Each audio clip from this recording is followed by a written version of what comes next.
Let's take you to Christian Fraser on Davos. Christian, what an extraordinary couple of days we've had with these decisions being made that could affect large swathes of the world.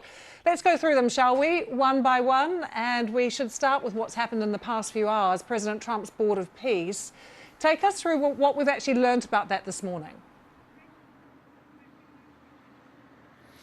Well, I think you've characterised it very well. It's been a dizzying few days here in Davos, and the German Chancellor Friedrich Merz was talking about that this morning. The world order, he says, is changing at a breathtaking speed, and I guess an element of that is this Board of Peace, which some are concerned is replacing the mandate of the United Nations and the overarching theme and responsibilities of the UN. I suppose charitably you could say that the President is a man of action. He is driving things forward on a whole range of issues. But one of the concerns, I think, all the way along here is under what mandate is he doing this? And there's also a lack of detail, Lucy. Wherever you look, in whatever he's driving, whether it be on the Middle East and Gaza, which of course is fiendishly complicated, on Venezuela and how the oil is being sold and where the money goes and how it's reinvested, on Ukraine, which we're told today is just one beat away from an agreement between Putin and Zelensky, and on Iran. A lot of detail that we don't know. And I think that is the concern, that a president who wants action is working outside the construct of the UN and providing us with not enough detail on how things will move forward and what sort of oversight there will be over that. But let's have a listen in the first instance to what he says about this Board of Peace and how it will operate. And now we have one of the most important meetings of all, the official formation of what is known as the Board of Peace. I want to thank the Secretary of State, Marco Rubio, Special Envoy Steve Witkoff and Jared Kushner, and their extraordinary work. I mean, they've done an amazing job. We have peace in the Middle East. Nobody thought that was possible. We've settled 8 wars, and I believe another one's coming pretty soon. You know what that is? The one that I thought was going to be an easy one has turned out to be probably the most difficult. Last month, 29,000 people died, mostly soldiers, in Ukraine, Russia. Think of that, 29,000, 27,000 in the month before, 26,000 in the month before that. It's terrible. But we have meetings and we think we're making a lot of progress.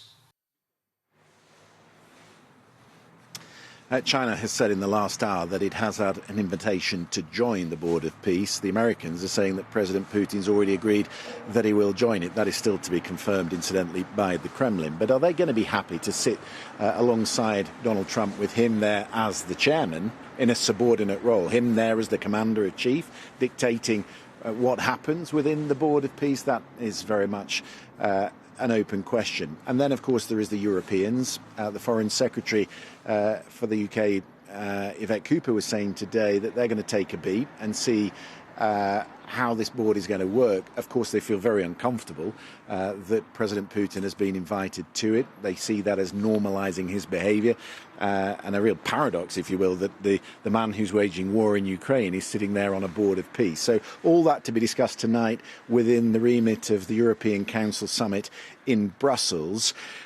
But Marco Rubio, the Secretary of State, says, look, give it a chance. Don't be cynical about this, because the President wants to move things in the right direction. He wants to get things done. And so often, he says, we come to these summits like this one here in Davos, people talk, it becomes a talking shop, and things don't get done.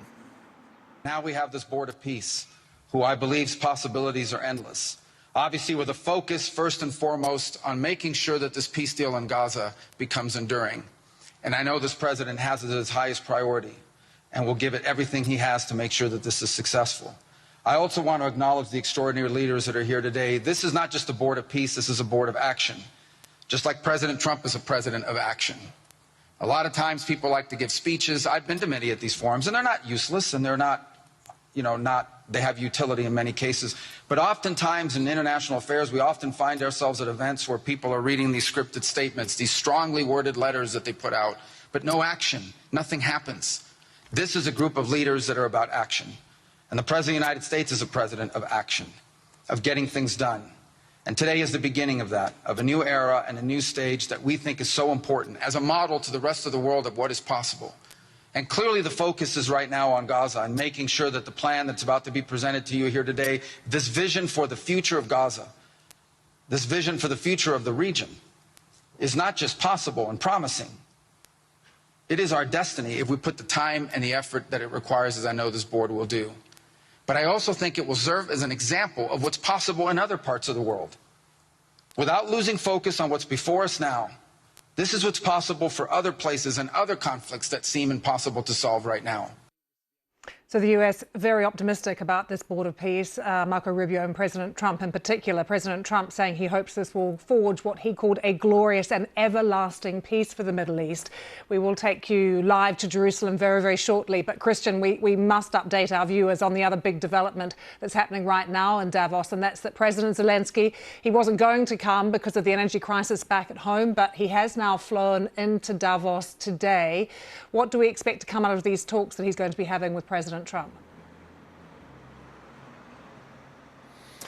Yeah, his diary's been reformatted because he'd made it clear he wasn't coming because he didn't think he was going to get a sit down with Donald Trump. And he's been busy dealing with the energy crisis at home, which of course has been exacerbated in recent days by the Russian attacks on the energy infrastructure. But he will be mindful that Steve Witkoff is heading off to Moscow to talk to Vladimir Putin. And he will also know that those who want to influence the president have to sit in front of him. So he's helter-skeltered his way here to Davos this afternoon. I think they're meeting around now, and they will be getting into the detail of this agreement, which the Americans say is only one step away from being concluded. We should, again, urge some caution on that because the Americans have said that before. But here's what Steve Witkoff had to say about it.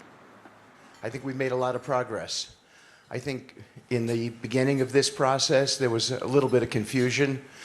I was going to Moscow quite a bit, but I think it was important that we go there because we're at the end now, and I actually am optimistic. Spent the evening with David last night, with General Budanov, who's now Vice President Budanov, and Rustem. They've been amazing, by the way. You have, to the Ukrainian people here, you have an amazing negotiating team. We spent a lot of time together. I don't know how much, but it could be 100 hours together since Geneva. It's literally that comprehensive. And I think we've got it down to one issue, and we have discussed iterations of that issue, and that means it's solvable. So if both sides want to solve this, we're going to get it solved. That's my view. And I told the president that last night. And last night, Mark, I think, and it informs on this, the president sent out the tweet. We had a great meeting about NATO, about the European-American alliance, which informs on this conflict too, I think, as we discussed. So I feel encouraged. David, you're great to work with. And Rustem, and by the way, I want to mention President Zelensky because he's been on this issue. He's available, he's accessible. Whenever there's a need to call him to get a steer, we get on the phone with him. And of course, as everyone knows with President Trump, just as he said yesterday, Mark, with you, when we were talking about direct negotiations, he said, well, can I handle the negotiation directly? Would love to, right? So the president is always accessible as well, just the way he is. So we're off to Moscow tonight. Yeah, let's see if that warm embrace of President Zelensky extends into the meeting this afternoon and into the days ahead. We all remember what happened at the Oval Office back in February last year. A couple of things to mention. We talked about the expanding remit of this board of peace into areas that concern Ukraine. Look out this afternoon for the President, the United States President, putting pressure on Zelensky to join this board of peace. Is this a way to construct a meeting between the two leaders? The Americans have had some difficulty in getting them in the same room together. And the other issue is that there really is no deal unless President Zelensky gets the security assurances that he's been looking for. But how much store does he put in those security assurances, given what has happened this week around the issue of Greenland?